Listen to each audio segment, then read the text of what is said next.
یاد آندے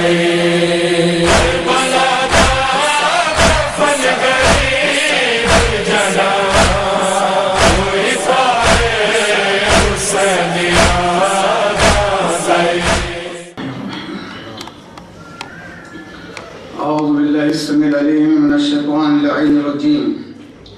بسم الله الرحمن الرحيم. الحمد لله على ما أوقنا من نفسه وألهمنا من شكره وفتح لنا من أبواب العلم بربوبيته وجنبنا من شكه وشركه ونشهد أن لا إله إلا الله وحده لا شريك له ونشهد أن سيدنا ونبينا وحبيبنا ورحيمنا وكريمنا وغوثنا ومغيثنا ومعيننا ومعيننا وسراجنا وأشرفنا وجابرنا وصادقنا وطبيبنا وطبيب قلوبنا وشفاء صدورنا ونورنا ونور أولنا ونور آخرنا ونور ظاهرنا ونور باطننا ونور عرش ربنا ونور أرض ربنا ونور لوح ربنا ونور قلم ربنا ونور قرآننا سيدنا وسندنا ومأوانا وملجانا ومقتدانا وأعلانا وأولانا ومولانا الرسول المسدد المحمود الأحمد المصطفى الأمجد أبي القاسم محمد صلى الله عليه وسلم.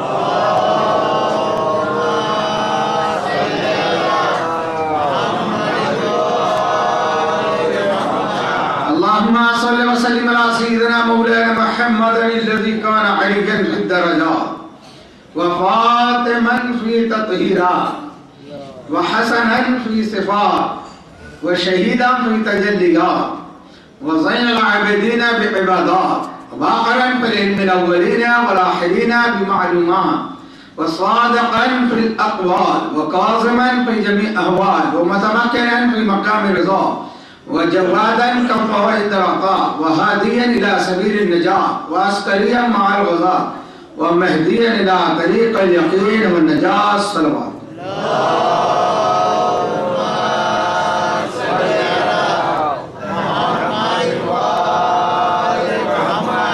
اللهم صل على محمد وآل محمد ولعنة الله على أعداء محمد وآل محمد من الأولين والآخرين من يومنا هذا إلى يوم الدين. أما بعد قال الله تبارك وتعالى في القرآن المجيد والفرقان الحميد. فأعوذ بالله السميع العليم من الشيطان اللعين الرجيم. بسم الله الرحمن الرحيم.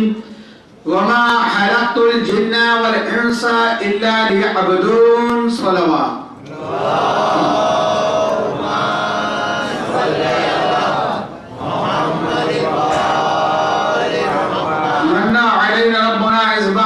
محمدا أيده بأيده أيدنا بأحمدا أرسله مبشرا أرسله ممجدا أرسله مبشرا أرسله ممجدا صلوا عليه دائما صلوا عليه سرمدا. تسبیح کہہ رہی ہے کہ تخلیق اہل بیت. تسبیح کہہ رہی ہے کہ تخلیق اہل بیت. نام خدا سے پہلے ہے ذات خدا کے بعد. نام خدا سے پہلے ہے ذات خدا کے بعد. حضور توجہ. حمزہ خدا کہے تو کہے کس طرح انہیں. حمزہ خدا کہے تو کہے کس طرح انہیں. لگتے ہیں وہ خدا کی طرح ہیں خدا کے بعد. لگتے ہیں وہ خدا کی طرح ہیں خدا کے بعد. عزیزان محترم اشعار اور کیا اس میں. لگتے تو ہیں خدا کی طرح ہیں خدا کے بعد. کل ہم اسی منزل تک پہنچے بھی تھے. آیت کریمہ سورہ زاریات 25واں پارہ پروردگار عالم نے ارشاد فرمایا وما خلقت الجن والانس الا ليعبدون. ہماری خلقت کا مقصد اس آیت نے پروردگار عالم نے بیان کیا کہ بنایا ہی اس لیے ہوں کہ تم میری عبادت کرو. اور اس کے ساتھ سورہ دہر کی آیت کریمہ بھی کل میں نے آپ کے سامنے بیان کی کہ ہماری خلقت ہے کیا. ہم ہم کیسے بنے. اس کے بعد سورہ معارج میں 28واں پارہ ہے سورہ معارج کی آیت کریمہ میں پروردگار عالم عجیب انداز سے ہمیں مخاطب کیا ہے اور اپنے رسول کو بیان فرما رہا ہے کہ ان الیمین ان الشمال عزین ایطمع کل امرئ منہم ان یدخل جنت نعیم کلا انا خلقناہم مما یعلمون. ہماری خلقت، ہماری حقیقت کو ہم نے کل کچھ زاویے سے، کچھ انداز سے، کچھ آیتوں کے ذیل میں سمجھا. یہاں پر پروردگار عالم ارشاد فرمایا ہے میرے حبیب ان الیمین ان الشمال عزین ایطمع کل امرئ منہم، یہ جو آپ کے دائیں بائیں والے ہیں اللہ کہہ رہا ہے، میں نہیں کہہ رہا ہوں، قرآن میں آیت ہے، پروردگار کہہ رہا ہے میرے حبیب آپ کے دائیں بائیں والے جو ہیں ایطمع کل امرئ منہم، یہ سارے کے سارے طمع کرتے ہیں، ایطمع طمع کرتے ہیں، لالچ رکھتے ہیں، خواہش رکھتے ہیں. کیا رکھتے ہیں؟ ان یدخل جنت نعیم، کہ ہم نعمتوں والی جنت میں چلے جائیں. دل کی بات، ان کے دل کی بات کو پروردگار عالم ارشاد فرما رہا ہے کھل کر اپنے حبیب سے کہ یہ آپ کے دائیں بائیں والے ان الیمین ان الشمال، ہر ایک کا قرآن وہی ہے، چاہے یہاں کھولو چاہے وہاں کھولو، آیت تو یہی ہے. دائیں بائیں والوں سے مراد اب آپ جو سمجھتے ہیں سمجھ لیں. یہ طمع کر رہے ہیں، کاہے کی طمع کر رہے ہیں، کس چیز کی طمع کر رہے ہیں؟ نعمتوں والی جنت، جنت نعیم میں جانے کی طمع کر رہے ہیں. اللہ نے کہا کلا، ہرگز نہیں، ہرگز نہیں جا سکتے. کیوں نہیں جا سکتے یہ بھی بیان فرمایا. کیوں نہیں جا، یہ نہیں کہا کہ یہ نماز پڑھتے ہیں نہیں پڑھتے، روزہ رکھتے ہیں نہیں، نہ نماز کا ذکر ہے، نہ روزے کا ذکر ہے، نہ زکوٰۃ کا ہے، نہ حج کا ہے، نہ عبادتوں کا ہے. اللہ نے ان کو مخاطب کیا تاکہ ان کی ہماری حقیقت سمجھ میں آئے. انا خلقناہم مما یعلمون. کیوں نہیں جا سکتے؟ کیوں نہیں جا سکتے؟ اس لیے کہ ان کی خلقت کیا ہے یہ جانتے ہیں. انا خلقناہم مما یعلمون، مما یعلمون، اس پہ توجہ رکھیے گا. مما یعلمون، کہ تم اپنی خلقت کو جانتے ہو کہ نجس ہو، اس لیے تم جنت میں نہیں آ سکتے. کلا، ہرگز نہیں، کسی صورت میں. نماز روزہ صدقہ زکوٰۃ کی بات بعد میں ہے. اللہ نے پہلے خلقت کو وجہ بنا دیا، تو پہلے خلقت کو پاک کرنے کی کوشش کرو. خلقت پاک ہوگی تو نماز قابل قبول ہوگی. خلقت پاک ہوگی ہماری تو روزہ اللہ کی بارگاہ میں مقبول ہوگا. خلقت پاک ہوگی، ہر عمل کا دار و مدار خلقت پر ہے. اب خلقت پاک کیسے ہو؟ تم تو نبی کو اپنے جیسا سمجھ رہے ہو. قرآن مکل نے کہا کہ قرآن پڑھیے قرآن کی طرح، تو قرآن تم کو ہر چیز کا جواب دے گا. قرآن پر سورہ یاسین کا پروردگار عالم نے ارشاد فرمایا. سورہ یاسین کون سی ہے؟ سورہ یاسین یہ قرآن کا دل ہے. ایسی با فضیلت سورہ، اتنی عظمت والی سورہ ہے کہ معصوم علیہ السلام فرماتے ہیں کہ اگر کسی کی اولاد نافرمان ہو، ادھر ادھر جانے کی ضرورت نہیں ہے. یہ جو دکان لگا کے بیٹھے تعویذ دے رہے ہیں، تم ان کے پاس دے رہے، ہماری ماں بہنیں جا رہے ہیں، چوری جاتے ہیں شوہر کی اجازت کے بغیر گھر سے قدم نکالنے والی عورت پہ اللہ کی لعنت ہے. اہل بیت نے تم کو کیا نہیں دیا؟ اس در کو چھوڑ کر در بدر بھٹکنے کی ضرورت کیا ہے؟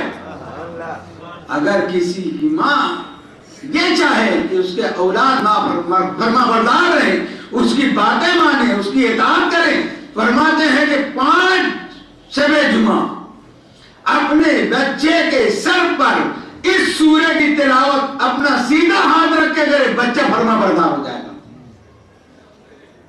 ماں سے دیکھیے، ماں کی اہمیت بھی اہل بیت نے بتائی. اسی لیے کربلا کے میدان میں امام علی مقام نے دعا نہیں کی. جب جناب علی اکبر علیہ السلام میدان میں گئے کیا فرمایا؟ ان کی ماں کی اہمیت امام ظاہر کر رہے ہیں. تو حقیقت میں بات یہ ہے کہ ہم عمل کرنا نہیں چاہتے معلوم ہونے کے بعد. تو یہ سورہ ہے، یہ جو قرآن کا دل ہے. اب قرآن کے دل میں ہماری خلقت کا اور پھر وہ ذات مقدسہ، وہ اہل بیت کرام کی خلقت کا اللہ نے ذکر کیا. بسم اللہ الرحمن الرحیم. سبحان الذی خلق الازواج كلها مما تنبت الارض ومن انفسهم ومما لا يعلمون. سورہ معارج میں کیا کہا؟ یہ جنت میں نہیں آ سکتے. کیوں؟ انا خلقناہم مما یعلمون. یہ خلقت کو جانتے ہیں، یہ یاد رکھیے. اب سورہ یاسین میں کہہ رہے ہیں اللہ وہ پاک ذات ہے جس نے ہر شے کا جوڑا بنایا. کچھ تو تم بتلن مٹی کے جوڑے ہیں، خاکی ہے، انسان ہے. کچھ روحی جوڑے ہیں، روح سے اللہ نے ان کو خلق کیا. جیسے جناب آدم کو، جناب عیسیٰ علیہ السلام کو یہ روح کے ذریعے ان کی تخلیق ہوئی ہے.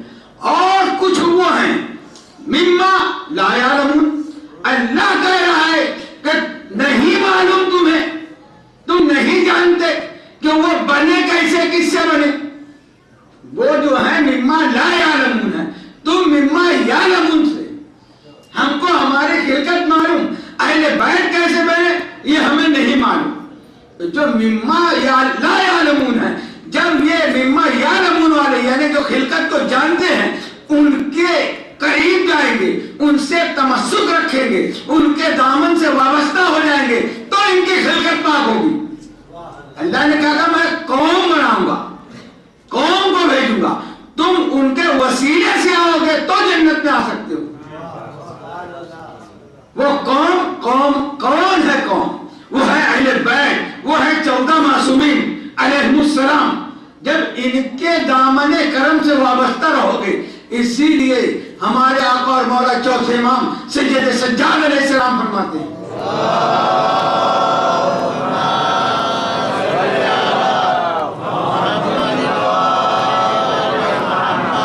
ان کے قول سے پہلے ایک بات میں بیان کروں کہ ہماری خلقت ہم جانتے ہیں، مگر ہم نماز کے لیے تیار ہونا چاہیں تو ہمارے اوپر غسل ہے، واجب غسل کرنا ہے، نہیں تو وضو آنا ضروری ہے تاکہ ہم اس لائق ہو کہ اللہ کی بارگاہ میں حاضری دے سکیں. تو یہ ہم ظاہری طہارت حاصل کرتے ہیں. اور اگر کوئی غیر مسلم ہے وہ آنا چاہے اسلام میں تو اس کو کیا کیا جاتا ہے؟ کیسے پاک ہوگا؟ وہ کلمہ پڑھایا جائے گا اس کو. تو کلمہ کیا ہے؟ لا الہ الا اللہ محمد رسول اللہ علی ولی اللہ یا محمد رسول اللہ تک بھی پڑھا تو وہ داخل اسلام ہوگا، وہ اس لائق ہوگا. تو کلمے نے اس کے باطن کو پاک کیا، غسل نے تمہارے ظاہر کو پاک کیا، کلمے نے اس کے باطن کو پاک کیا. اب کلمے نے جب پاک کیا تو کلمہ ہے کیا؟ تو اللہ نے قرآن میں کہا الم تر کیف ضرب اللہ مثلا کلمۃ طیبۃ کشجرۃ طیبہ. کلمہ کتنا پاک ہے، اللہ اپنے کلمے کے بارے میں کہہ رہے ہیں، تم غور نہیں کرتے؟ اے میرے حبیب کلمہ کتنا پاک ہے، کیسے پاک ہے؟ جیسے شجرہ طیبہ پاک ہے. شجرہ طیبہ کو نہیں کہا کہ کلمے کی طرح پاک ہے. آج جو لوگ نماز اور روزہ دوسری چیزوں کو اہل بیت کے مقابلے میں لاتے ہیں، ان کو قرآن پڑھنا چاہیے کہ اہل بیت کے مقابلے میں یہ نہیں آ سکتے. ان کی طہارت، ان کی پاکیزگی، کلمے کی پاکیزگی، قرآن کی صداقت کو اگر اللہ نے بیان کیا ہے تو اہل بیت کے مثال دی ہے کہ جیسے یہ سچے ہیں ایسے قرآن سچا ہے. کلمہ کیسے پاک ہے؟ جیسے اہل بیت پاک ہے. تو اہل بیت کی پاکیزگی کو مثال دیا اللہ نے کہ جیسے یہ پاک ہے تو کلمہ پاک ہے. تو کلمہ پڑھنے سے غیر مسلم کا باطن پاک ہوگا کہ وہ اس لائق ہوگا کہ دائرہ اسلام میں آئے گا. اب چوتھے امام کا قول سنیے کہ تم جنت جانا چاہتے ہو، جو سورہ معارج میں اللہ نے کہا کہ وہ جنت میں آ نہیں سکتے. کلا، کیونکہ ان کی خلقت نجس ہے، تو میرے امام نے فرمایا کہ ہم جو ہیں نحنو ذکر اللہ، نحنو وجہ اللہ، ہم جو ہیں وجہ اللہ ہیں، ہم ذکر اللہ ہیں، ہمارا ذکر اللہ کا ذکر ہے۔ جب تم ہمارا ذکر کرو گے تو اللہ کیا فرماتا ہے کہ جب تم ہمارا ذکر کرے گے تو طیبۃ لخلقنا، اللہ تمہارے خلقت کو پاک کر دے گا۔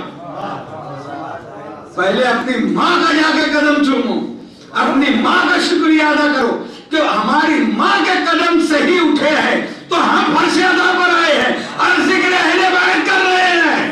صلوات پڑھیں اور محمد و آل محمد۔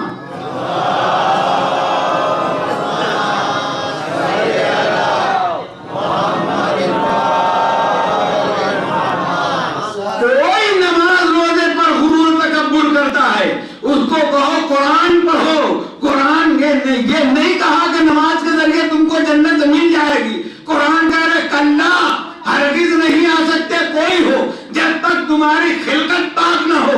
تو خلقت پاک کرنے کے لیے ذکر اہل بیت کرنا ضروری ہے۔ ذکر اہل بیت وہ ہے کہ ہمارے خلقت کو پاک کرتا ہے۔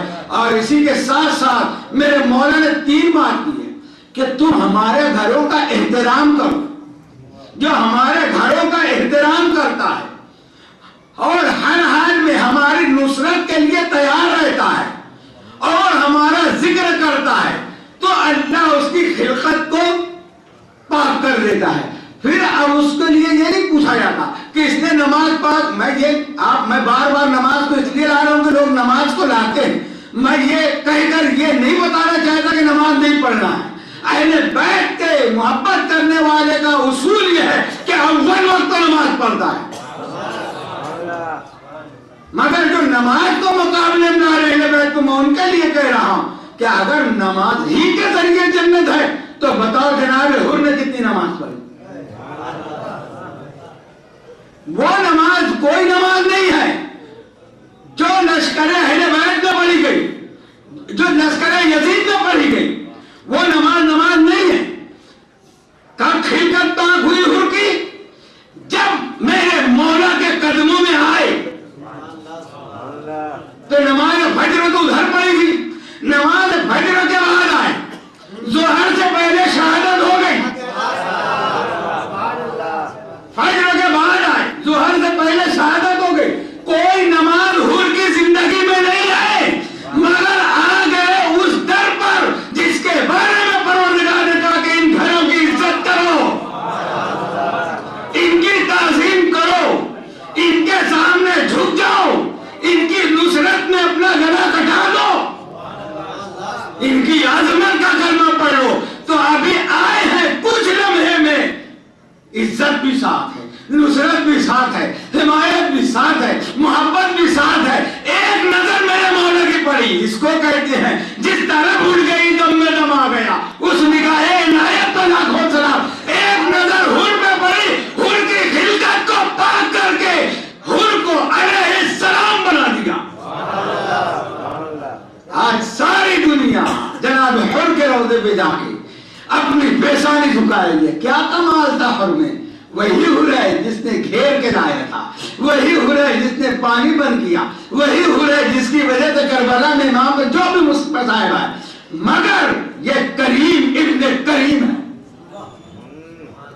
یہ کریم ابن کریم آقا ہے۔ یہ نہیں کہا کہ تمہاری وجہ سے ہوا، آگے قدموں میں معاف کر دیا۔ یہی اللہ کہتا ہے اگر تم مجھ کو کریم مانتے ہو، نہیں سمجھ سکتے، تم میری معرفت حاصل کرنا چاہتے ہو، میں تو چھپا ہوا خزانہ، کن تو کنز مخفیہ، کن تو مولانا بھی تشریف فرما ہے، سب اہل علم ہے، مجھے بڑی خوشی ہوتی ہے جب ایسے حضرات مجلس محفل ہوتے ہیں۔ کن تو حضور تینوں زمانے کو اپنے حصار میں رکھتا ہے، اپنے حصہ میں رکھتا ہے۔ چھپا ہوا تھا، چھپا ہوا ہے، چھپا ہوا رہے گا۔ پروردگار عالم کی ذات چھپی ہوئی تھی، چھپی ہوئی ہے، چھپی ہوئی رہے گی۔ اب جو کہے کہ میں نے خدا کو دیکھا، اس سے بڑا کوئی جھوٹا نہیں۔ اب جا کے کتابیں تم پڑھو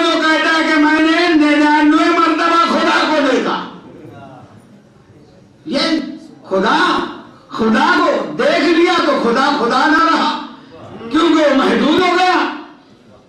کن تو کنزا مخفیا، اب وہ جب چھپا ہوا ہے، قرآن میں کہہ رہا ہے میں کریم ہوں، میں رحیم ہوں، تو پھر اس کو کیسے پہچانا جاتا کہ ایک رحیم ہے کریم ہے؟ اس لیے اللہ نے اپنی صفات رحمانیہ کا اور کریمی کا مظہر بنایا اہل بیت کو کہ دیکھو کربلا میں کیسا کریم ہوں. میری کریمی کو پہچاننا ہے تو حسین کی کریمی کو دیکھو، میری سخا کو پہچاننا ہے تو حسین کی سخاوت کو دیکھو، میری حقیقت کو پہچاننا ہے تو حقیقت اہل بیت کو پہچاننے کی کوشش کرو. تم نے ان کو پہچانا تو مجھ کو پہچانا، ان کو مانا تو مجھ کو مانا. زندہ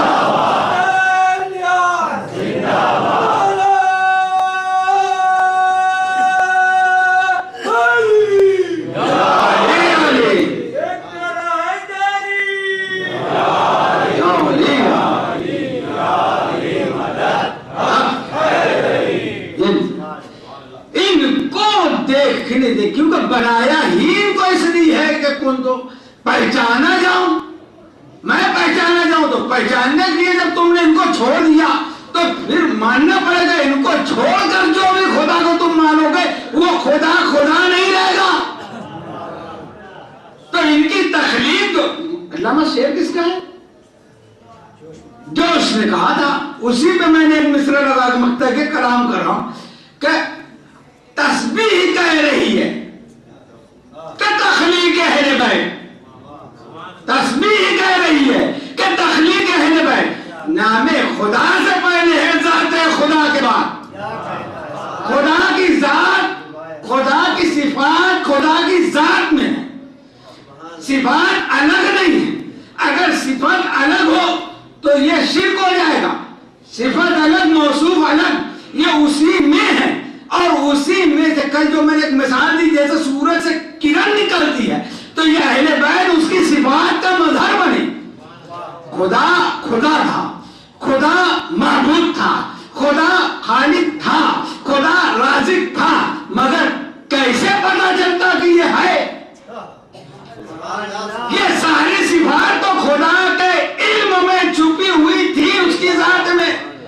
جب اس نے اہل بیت کو اپنی مسیحیت سے خلق کیا تو خالق ہوا یہ مخلوق. اگنور فرماتے ہم نے بات تو یہ ہم نے یہ نحنو جمع کیسے گئے، ہم نے سجدہ کیا وہ موجود ہوا، ہم ساجد ہوئے. اس نے ہمیں رزق دیا تو وہ رازق ہوا، ہم مرزوق ہوئے. یہ جو تسبیح لیے گھوم رہے ہیں خدا خدا ہے، وہی معبود ہے، اسی سے مانگنا چاہیے. پہلے یہ بتاؤ سب مل کر کہ کس نے بتایا کہ وہ معبود ہے؟ کس نے بتایا کہ وہ رازق ہے؟ کس نے بتایا کہ وہ خالق ہے؟ یہ بھی صدقہ ہے محمد و آل محمد کا، جنہوں نے بتایا کہ وہ معبود ہے. آج دنیا معبود کر دی ہے تو اہل بیت کے صدقے میں کہیں گے نام خدا. تسبیح کہہ رہی ہے کہ تخلیق اہل بیت نام خدا سے پہلے ہے. ذات خدا، ذات خدا موجود تھی، یہ آئے تو اللہ کے نام بنتے گئے. ان کی عبادتوں سے، ان کی ریاضتوں سے، ان کی تخلیق سے، ان کی معرفت سے اللہ کے وہ اسماء صفاتیہ ظاہر ہونا شروع ہوئے کہ یہ قہار بھی ہے، یہ جبار بھی ہے، یہ رحیم بھی ہے، یہ کریم بھی ہے. نہیں تو کوئی نہیں جانتا. اور تھا ہی کچھ اگر یہ کہیں کہ یہ نہ ہوتے تو بھی پہچانا جاتا، نہیں پہچانا جاتا کیونکہ لگا ہوا ہے کن تو چھپا نہ چھپا ہی رہتا ہے، بھی چھپا ہی رہے گا. تو کن تو تینوں زمانے کو اپنے بریکٹ میں لیے ہوئے ہے، اس کو کوئی کھول نہیں سکتا بغیر اہل بیت کے. تو وہ چھپا ہوا. اچھا یہ کن تو آیا بھی 3 جگہ، کنتوں کا لفظ آیا بھی 3 جگہ. جیسے کل ایک جگہ میں نے بتایا رہ گئی تھی کہ جابر نے پوچھا کہ آپ کب سے نبی؟ تو سرکار نے بولا کن تو نبی ہوں میں اس وقت کبھی نبی تھا جب آدم پانی اور مٹی کے درمیان تھے، تو میں نبی تھا، نبی ہوں، نبی ہی رہوں گا، نبی ہی رہوں۔ اب جو کہے کہ محمد مر گئے معاذ اللہ، آج جو حاجی جاتے ہیں دیکھتے ہیں نا حرم کے پاس شرک، نبی کی طرف دعا کر رہے شرک، نبی سے مانگ رہے شرک، یا شرک اور بدعت کہنے والوں سے پوچھو کہ تم اذان بند کر دو، اذان بند کرو، کیونکہ مؤذن تمہارا کان میں ہاتھ رکھ کے کہہ رہا ہے کسی کی نہیں سنوں گا میں، جو میں کہوں گا وہی کہوں گا۔ کیا کہہ رہا ہے؟ اشہد ان محمد رسول اللہ صلی اللہ علیہ وسلم، میں گواہی دیتا ہوں کہ محمد اللہ کے رسول ہیں۔ جب کہہ رہے ہو کہ نہیں ہے تو اذان کیوں دے رہے ہو؟ کمال ہے، گلدستہ اذان پر جھوٹ بولو، یا اگر وہاں تم نے سچ کہا تو نیچے آ کے جھوٹ کیوں کہہ رہے ہو؟ جب وہاں کہہ رہا ہے کہ رسول ہیں،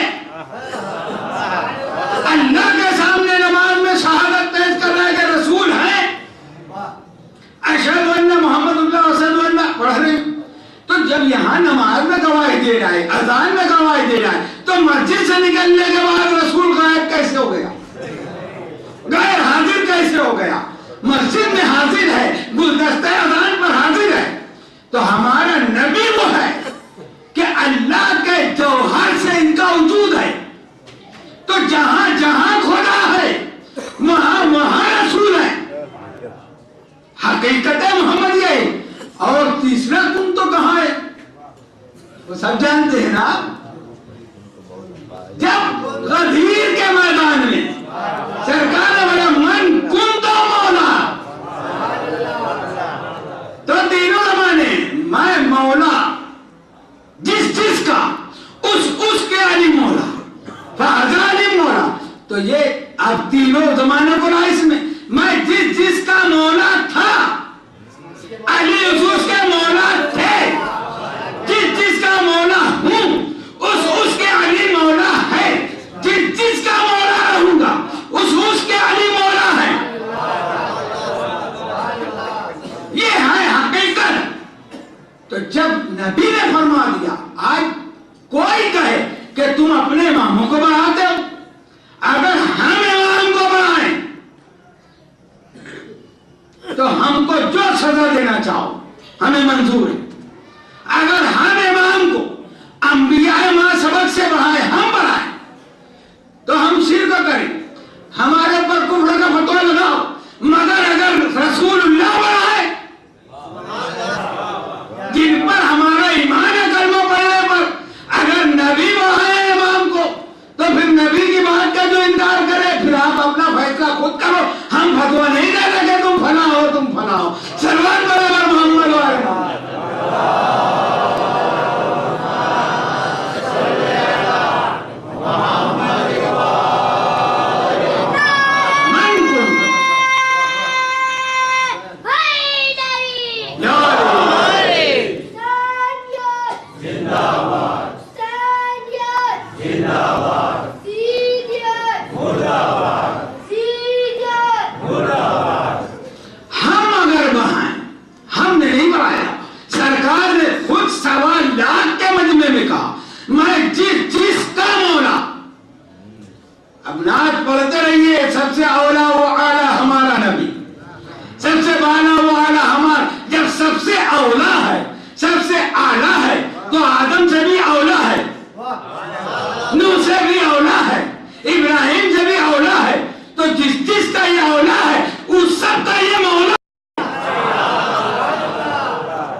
تو نبی ہمارا نبی افضل و اعلیٰ نبی بہتر و بالا نبی وہ آدم کا بھی نبی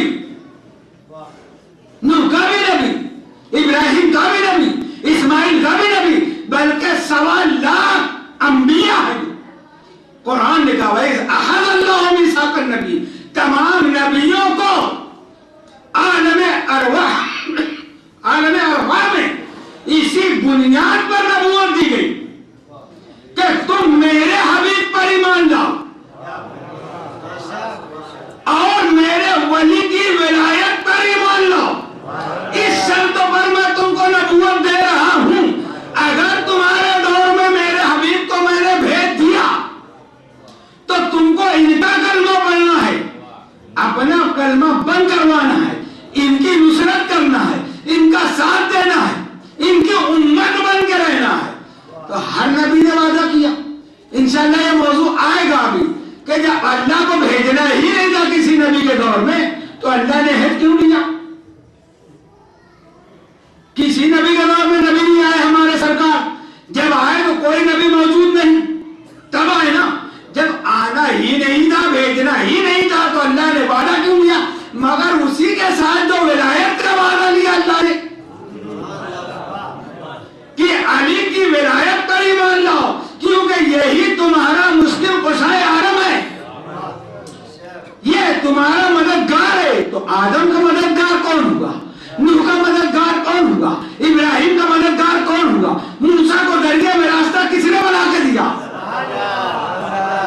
اسی کو خواجہ سمدت تبریز نے کہا تا صورت پیوند جہاں بود علی بود تا نقش زمیں بود زماں بود علی بود. ہم اول و ہم آخر و ہم ظاہر و باطن ہم عابد ہم معبد معبود علی بود. ہم آدم ہم سید ہم ادریس ہم ایوب ہم یوسف ہم یونس ہم ہود علی بود. کچھ نہیں تھا علی تھے کچھ نہیں تھا علی تھے. زمین ایک بلبلے کے مانند تھی جب علی تھے. یہ زمین کو کس نے پھیلایا؟ تو رات کو پھیلانے والا وہ تو رات ہوتا ہے. صلوات علی محمد و آل محمد.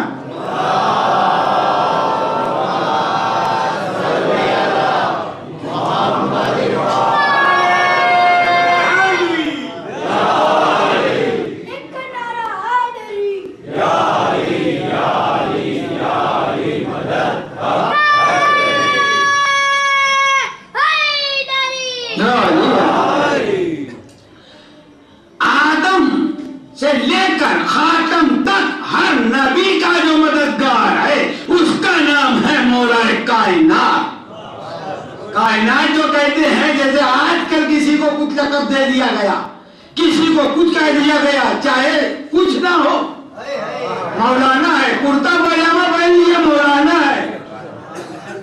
کرتا پاجامہ کا نام مولانا نہیں ہوتا. مولوی وہ نہیں ہوتا جو اسلامی ڈریس پہن لے. علم نبوت کو جانے پہلے علم اسلام کو حاصل کرے اس کے اندر ہوتا ہے وہ باہر نہیں ہوتا. تو علی باطن میں تمام نبیوں کی مدد کرتے رہے.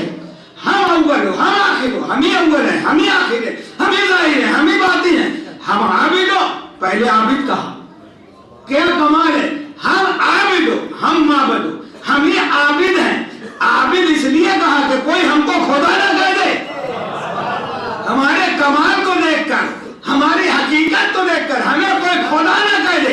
ہم عابد ہم عابد ہیں. اگر ہم عابد ہیں تو ہمارا کوئی معبود ہے.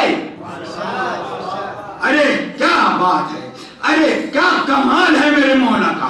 اگر مولا کائنات کو اور صحابہ کے درمیان تم موازنہ کرنا چاہو تو کیا ہے؟ ایک فرق ہے. اگر صحابہ نماز نہ پڑھے تو مسلمان نہیں. علی نماز نہ پڑھے تو بندے نہیں. علی کی کمالات کا وہ لامحدود دریا ہے کہ بڑے بڑے علماء شافعی جیسے امام کہہ رہے ہیں کہ شافعی مرتے مر گیا، نہ جان سکا کہ اس کا خدا اللہ ہے یا علی ہے۔ مولا کائنات کی صرف یہ ایک ادا کہ اللہ کی بارگاہ میں جو سر پر سجود ہو رہے ہیں، یہ ایک امتیاز ہے کہ اس کا کوئی خدا ہے، جس کا یہ عابد ہے، اس کا کوئی معبود ہے۔ ہم عابد ہو، ہم معبد ہو، ہم ہی معبد ہیں، یعنی ہم ہی عبادت کی جا ہیں، ہم ہی عبادت کی جگہ ہیں۔ کہاں ہوتی تھی عبادت؟ اللہ تو کہہ رہے میں ہر طرف، قرآن میں کہہ رہا ہے میں ہر جگہ ہوں، ہر طرف ہوں، جدھر تم چہرہ کر لو ادھر میں ہوں۔ تو جب وہ ہر طرف ہے تو کدھر بھی منہ کر کے نماز پڑھ لو،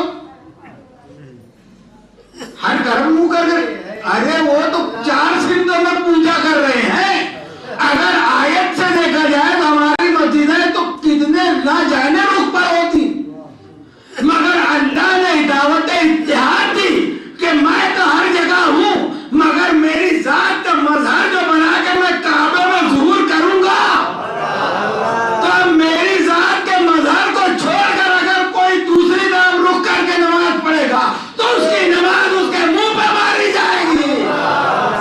خلوات اور محمد وال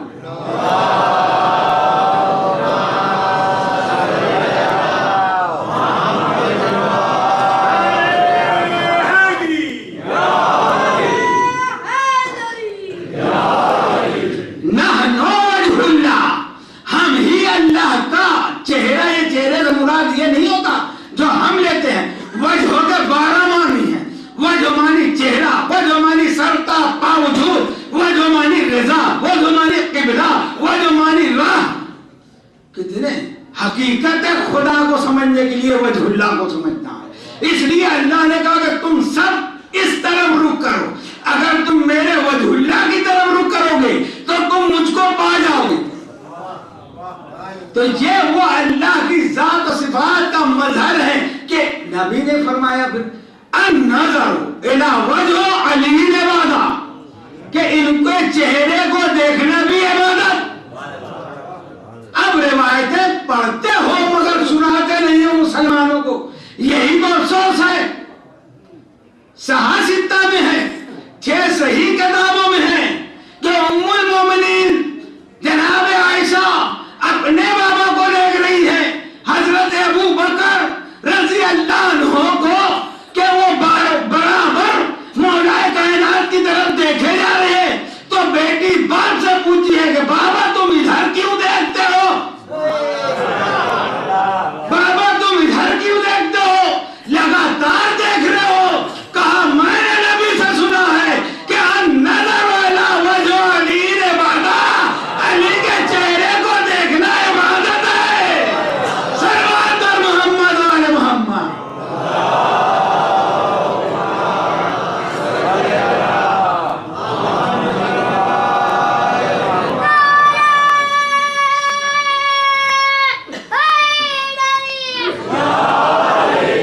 ثواب اور ہوتی ہے، ثواب اور بات ہے، عبادت اور بات ہے۔ ثواب ملتا ہے عبادت کی بنیاد پر۔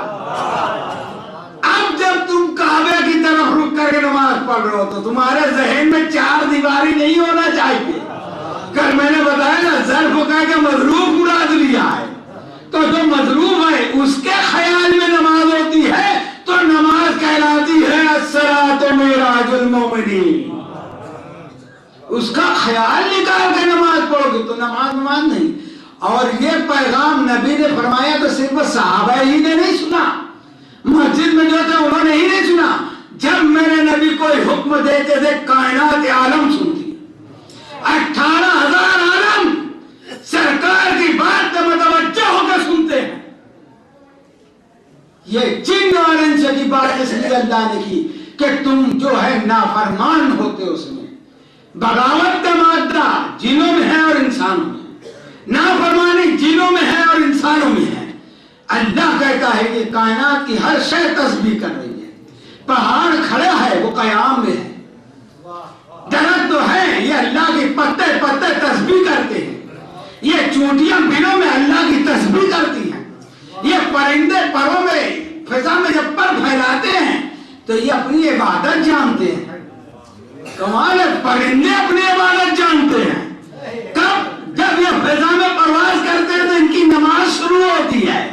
یعنی بندھے رہتے ہیں تو جب نماز میں نہیں رہتے، جب کھل جاتے ہیں تو نماز ہوتی ہے. صلوات محمد و آل محمد.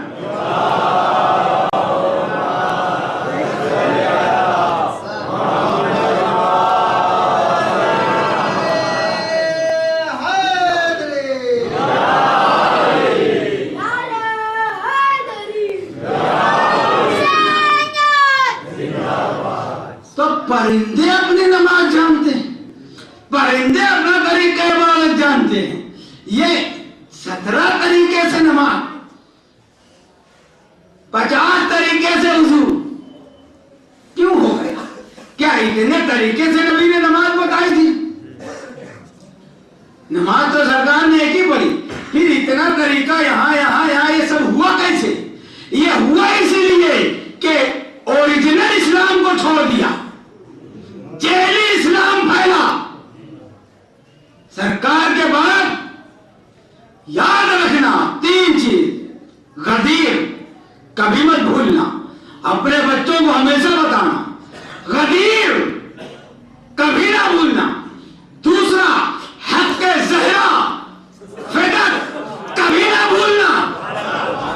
حق کے زہرا ہمیشہ زہرا کی دیوری پر، زہرا کی بارگاہ میں سربت سجود رہنا.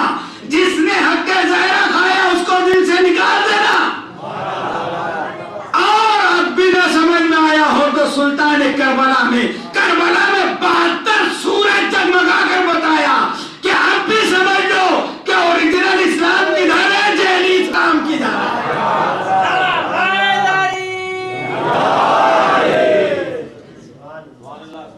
جیلی اسلام چلا، اس لیے فرقے بن گئے. نجات چاہتے ہو تو جو نبی نے چھوڑا ہے اس کی بارگاہ، اس کے در پر آ. تو ہر پرند جانتا ہے اپنی عبادت، ہر چرند جانتا ہے اپنی عبادت، ہر شے جانتی ہے اپنی عبادت. ہم اپنی عبادت کیوں بھولے؟ جب سرکار نے فرمایا النظر الی وجہ العبادہ، ان کو دیکھنا عبادت، تو ان کا ذکر کتنی بڑی عبادت، ان سے محبت پھر کتنی بڑی عبادت. تو بات یہ ہے کہ سرکار نے جب فرمایا تو بلوں میں چونٹیوں نے بھی سنا. اب ایک بات، آپ ماشاءاللہ دانشمند مجمع ہے باس، یار میرے اشاروں کو بھی سمجھ رہا. چونٹی سب سے چھوٹی شے، کوئی اس کی قطار شمار نہیں، مگر میرے مولا نے فرمایا اس کا نظام حیات آپ نے دیکھا؟ آپ اپنے گھر کو ایسے نہیں سجاتے جیسے چونٹی سجاتی ہے. اس کو تم سے زیادہ اپنے قبیلے کا، اپنی قوم کا خیال رہتا ہے. ان میں بھی ایک امیر ہوتا ہے، سب اس کے تابع ہوتے ہیں. ارے جب چونٹی کے قبیلے میں ایک امیر ہے اور اس وادی میں چونٹیاں جب امیر کے اطاعت کرتی ہیں تو تم 4 کیسے بنا لیے؟ چونٹی سے سیکھو اور سمجھو، ایک کی اطاعت، ایک کی اتباع.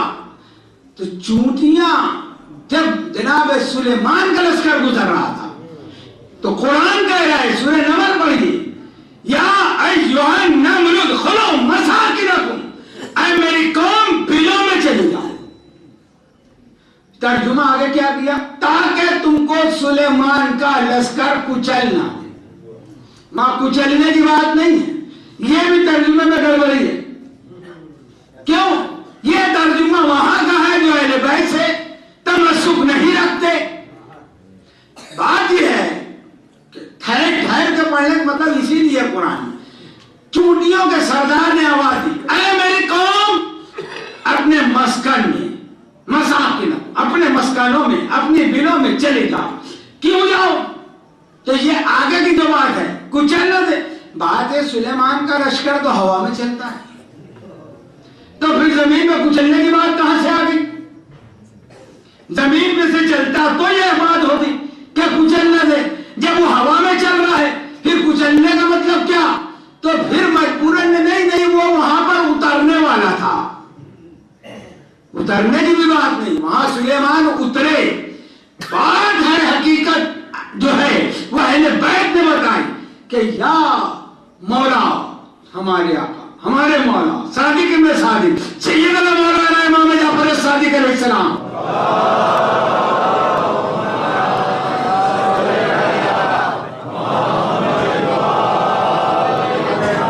آپ کی بارگاہ میں لوگوں نے پوچھا مولا یہ الگ الگ باتیں وجوہات بتائی جا رہی ہیں کہ وہ وہاں سے گزرنے والا نہیں تھا، ہوا میں گزرتا تھا، پھر کچلنے کی بات کیسے، یا وہ اترنے والا، حقیقت کیا ہے؟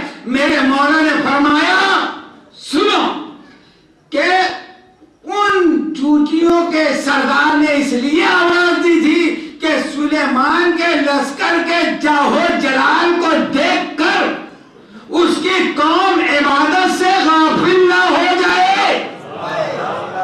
اس لیے ان کے سردار نے کہا تھا کہ تم اپنے مسکن میں چلے جاؤ تاکہ اللہ کی عبادت جاری رہے.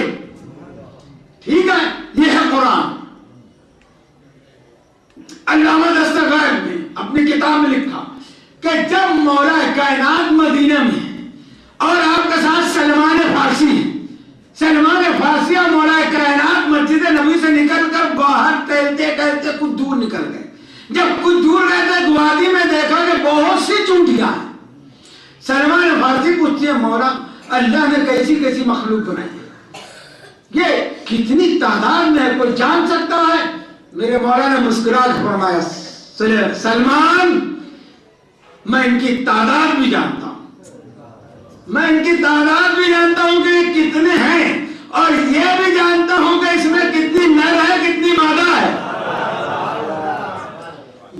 یہ نہیں سلمان سب جانتے تھے، یہ مکالمہ ہم کو سمجھانے کے لیے کیونکہ سلمان 10 درجے پر فائز ہیں. مولا کو کیا سمجھنا چاہیے سلمان سے پوچھو، ہم تو ابھی سلمان کو نہیں سمجھ سکے. ان کے قرآن کا کیا مقام ہے؟ سلمان کہہ رہے مولا آپ جانتے ہیں تو آپ ان کی آواز بھی سنتے ہوں گے. میرے مولا فرماتے میں ان کی باتیں بھی سن رہا ہوں. اب سلمان فرماتے ہیں مولا اگر آپ سنتے ہیں تو آپ کیا سنوا سکتے ہیں تاکہ میں بھی سنوں؟ بہت توجہ. میرے مولا نے کہا سلمان وہ سلیمان تھے. اب وہ بات تو توجہ رکھیے کہ میرے نبی اگر امام کو بڑھائیں تو ماننا واجب ہے. ہم اگر بڑھا کے مانے امام کو انبیاء ماں سبق سے تو ہم کافر. اگر نبی کہے اور تم نہ مانو تو تم جانو. میرے مولا کہہ رہے ہیں سلمان وہ سلیمان تھے جنہوں نے 3 میل کی دوری سے چونٹی کی آواز سن لی مگر کسی کو سنا نہیں سکتے. وہ ہے سلیمان پیغمبر اور میں ہوں سلیمان کا مولا. میں سن بھی رہا ہوں سنا بھی سکتا ہوں، سن بھی رہا ہوں سنا بھی سکتا ہوں. بس سلمان نے کہا اے میرے مولا اگر سنا سکتے ہیں تو کرم فرمائیے. میرے مولا نے اپنا دست ید اللہ سلمان کے چہرے پر پھیرا.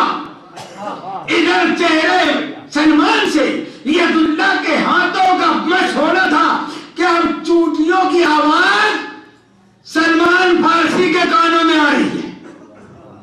کیا آ رہی ہے؟ اس وقتوں کو یاد کرو جب سلیمان کا لشکر آ رہا تھا تو چونٹیوں کا سردار کیا کہہ رہا تھا جو قرآن میں ہے یا ایھا النمل ادخلوا مساکنکم، اے میری قوم بلوں میں چلی جاؤ.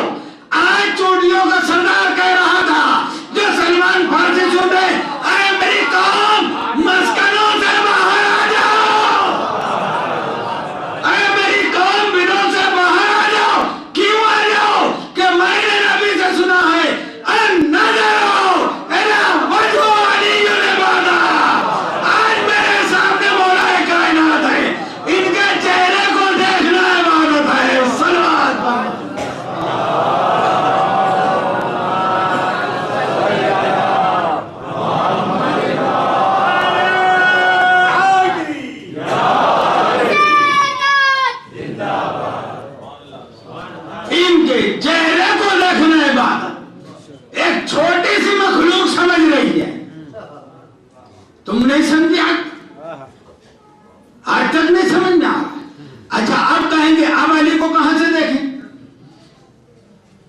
ان کے گھر کو دیکھنا عبادت، ان کے گھر کی عزت کرنا عبادت۔ سورہ نور میں اللہ نے کہا فی بیوت اذن اللہ ان ترفع ویذکر فیہا اسمہ بالغدو والآصال، یہ وہ گھر ہیں جن کی عزت کرنا، ان کی عزت کرنا ہے۔ گھر والے سے گھر کی عزت ہوتی ہے۔ بہت بھاری فلیٹ بنا لیا، اگر وہ فلیٹ میں رہنے والا عزت کے قابل نہیں ہے تو کوئی گھر کو نہیں چومتا، کتنا بھی بھاری ہو، مگر اندر رہنے والا اس قابل ہے کہ جس کو اللہ کہے کہ اس کو دیکھنا مجھ کو دیکھنا، تو آج دیکھو ساری کائنات ان کے در کو چوم رہی ہے۔ کیا نہیں سنے؟ شیر بھی آیا ہے مولا کی بارگاہ میں، نجم میں پردہ فرمانے کے بعد اس چوکھٹ کو بوسہ دے رہا ہے۔ اژدہے آئے ہیں، سانپ آئے ہیں، اجنہ آئے ہیں، کس کو چوم رہے ہیں؟ تو اگر تم نجف نہیں جا سکتے، اگر تم مدینہ جا کے بطول کی چوکھٹ نہیں چوم سکتے، تو ان کی نسبت سے جو زری بنائی جاتی ہے یہ انہی کا گھر ہے، اس کو چومنا ان کا چومنا ہے، ان کی عزت ان کی عزت ہے۔ یہ نسبت ہے ہمارا مذہب، نسبت ہے محبت کا تقاضا۔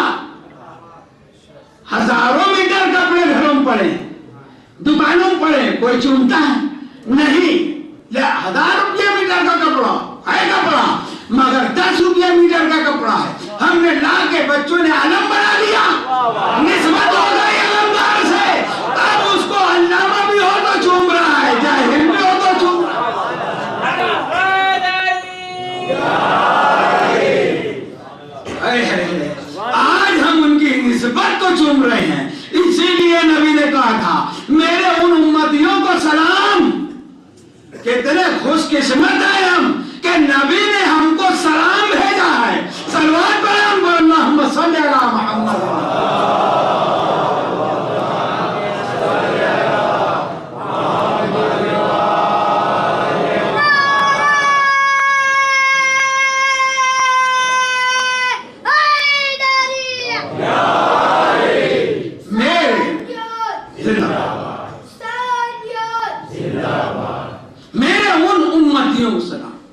صحابہ بھی بیٹھے ہیں، یا رسول اللہ ہم بھی تو آپ کی امت ہے، کہا نہیں، میرے ان امتیوں کو سلام جو میرے ہزاروں سال بعد، میرے پردہ فرمانے کے بعد جب وہ پیدا ہوں گے، وہ مجھ سے میری نسبتوں سے محبت کریں گے، میری آل سے محبت کریں گے، میری آل پر اپنا جان اور مال قربان کریں گے۔ اس لیے نبی نے ہم پر سلام بھیجا۔ تم نے تو مجھ کو دیکھ کر کلمہ پڑھا، میرے معجزات دیکھ کر کلمہ پڑھے، میری کریمی دیکھ کر کلمہ، وہ مجھ کو نہ دیکھے ہیں، نہ میری آل کو دیکھے ہیں، نہ میرے حسین کو دیکھے ہیں، نہ سیدہ زینب کی بات سنی ہے، مگر وہ زینب کا نام آتے ہی ان کی آنکھیں وضو کرنے لگتی ہیں۔ ایسے امتیوں کو نبی نے سلام کیا۔ اللہ اکبر کے کاش وہ زینب، وہ حسین کی نواسی، وہ رسول کی نواسی حسین کی بہن، 2 سال کی عمر ہے شہزادی کی، کتنی 2 سال کی ہے، نانا کی انگلی پکڑ کے مسجد سے خانہ زہرا کی طرف آ رہی ہے، زینب کا پاؤں الجھ گیا، آپ کی چھوٹی سی رضا سر سے گری، جیسے ہی رضا گری زینب نے طرف کر کہا واہ حجابہ، یا چلتا ہوں اے میرے نانا میرا حجاب، نانا میرا حجاب۔ 2 سال میں یہ حال ہے، شہزادی کے پردے کا عالم یہ ہے۔ افسوس کس طریقے سے کربلا سے گزری ہوگی، رضا چھیننے کے بعد۔ اللہ اکبر کبیرہ، شام غریبہ آتے ہی قیامت کی شام تھی، کس طریقے سے کوئی بیان کر سکے حال زینب کو۔ ادھر تلہ زینبیہ پر اللہ آپ کو کربلا کی زیارت کو ٹھیک کرے۔ ارے بہت بہنیں گزری ہیں دنیا میں، بہت سی بہنیں گزری ہیں۔ ایک بہن یوسف کی بھی تو تھی، جب یوسف کی بہنیں مصر میں آئی نا تو جناب یوسف سے کہتی ہیں یوسف بتا تم کو کنویں میں کیسے ڈالا تھا؟ جناب یوسف نے کہا میری بہن تم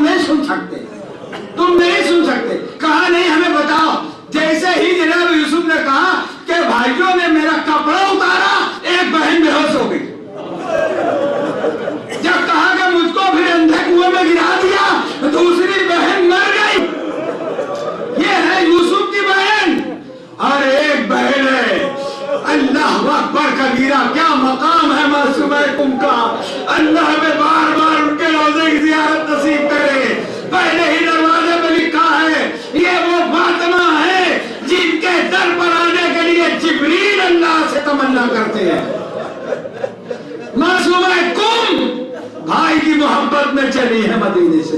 کم پہنچی ہے, دیکھا ہر طرف سیاہ پرچم ہے, ہر ایک سیاہ لباس میں ہے. پوچھا جائے یہ کیوں سیاہ پردے ہیں, کیوں سیاہ علم لگے ہیں, کیوں سیاہ لباس میں ہو؟ بتانے والوں نے نہیں پہچانا معصومہ کم کو. بتایا کہ آج 14 روزے ہمارے مولا کی شہادت ہو گئی. جیسے ہی امام رضا علیہ السلام کی بہن معصومہ کم نے سنا میرا بھائی شہید ہو گیا, کچھ دن بیمار رہ گئی, آپ بھی پردہ فرما گئے. اللہ اکبر. یوسف کی بہن یہ نہ سن سکے کہ بھائی کیسے کنویں میں گرا. امام رضا کی بہن کو اتنی دوری سے یہ خبر ملے کہ بھائی شہید ہو گیا تو بیمار ہو کے غم میں دنیا سے چلی گئی. یہ بھی تو بہن ہے زینب. کیسی بہن ہے؟ 70 قدم کے فاصلے سے تلہ زینبیہ میں کھڑی ہے زینب. ارے حسین پر خنجر چل رہا ہے, زینب دیکھ رہی ہے, آواز دے رہی ہے یا رسول اللہ, اے میرے آقا, اے اللہ کے رسول مدد کیجئے, علی مدد کیجئے, ارے کوئی آئے جو میرے بھائی کو بچا لے.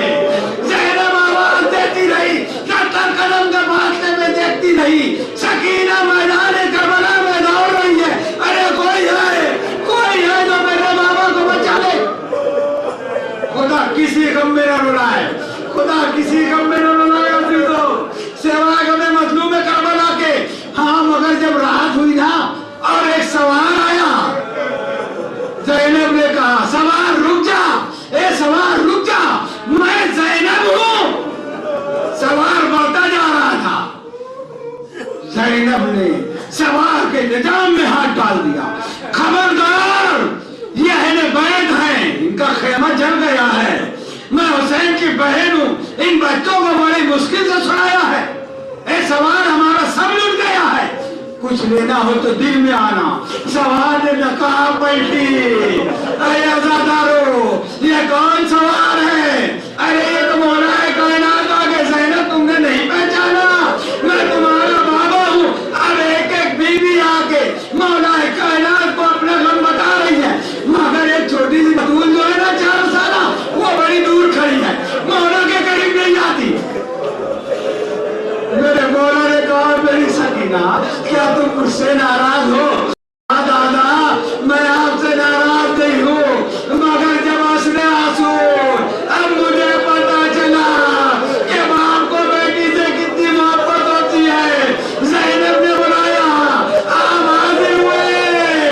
اے دادا حسن آنسو میں پکار دی رہ گئی.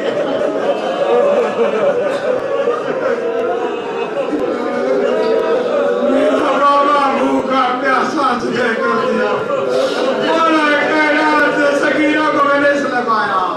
اے سکینہ دیکھ میرے گلے پر نشان ہے, جب شبیر میں خنجر چل رہا تھا اس پر میں نے اپنا گلا رکھا. ہم سب موجود تھے مگر ہم اپنے نور نظر کا امتحان دے, ہم ان کا صبر دے. مولا نے ان کی قربانی کو قبول فرمایا. مولا ہماری صادری کو قبول فرمائے, ہمارے ناسوں کو ربال سیدہ میں جگہ عطا فرمائے. خدا کسی غم میں ہمیں مبتلا نہ کرے سوائے غم مظلوم کربلا کے, اور کوئی کسی غم میں ہو تو مولا اس کو اس غم سے چھٹکارا عطا فرمائے. اے عالمین ہمیں دین و دنیا کی نعمتیں برکتیں عظمتیں عطا فرما. تجھے واسطہ سلطان کربلا کا, کربلا کے شہیدوں کا, کربلا کے اسیروں کا.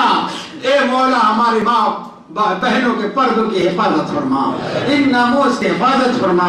اے مولا آج جو بھی ظاہرین پر روزانہ خبریں آ رہی, جو اپنا گھر بار چھوڑ کر اپنے گھر والوں کو تیرے سپرد کر کے تیرے وجہ اللہ کی بارگاہ میں زیارت کے لیے گئے ہیں, ان پر یہ بمباری کر کو ان کو شہید کر رہے. مولا ان کی شہادت کو قبول فرما, ان کو اعلیٰ درجہ عطا فرما, ان کے پسماندگان کو صبر جمیل عطا فرما, ان کی اولاد کو بہتر سے بہتر صلہ عطا فرما۔ اے مولا ہمارے جذبہ محبت کو اور کامیابی اور کامرانی عطا فرما۔ ہمیں اہل بیت ہمیں سب کچھ اپنا لٹانے کی قربان کرنے کی توفیق عطا فرما۔ ہمارے امام کا تیری آخری حجت کا زرد سے ظہور فرما۔ اے پروردگار ہمیں سنت مصطفیٰ پر صحیح چلنے کی توفیق عطا فرما۔ اللہم ربنا تقبل منا انک انت السمیع العلیم وتب علینا انک انت التواب الرحیم برحمتک یا ارحم الراحمین۔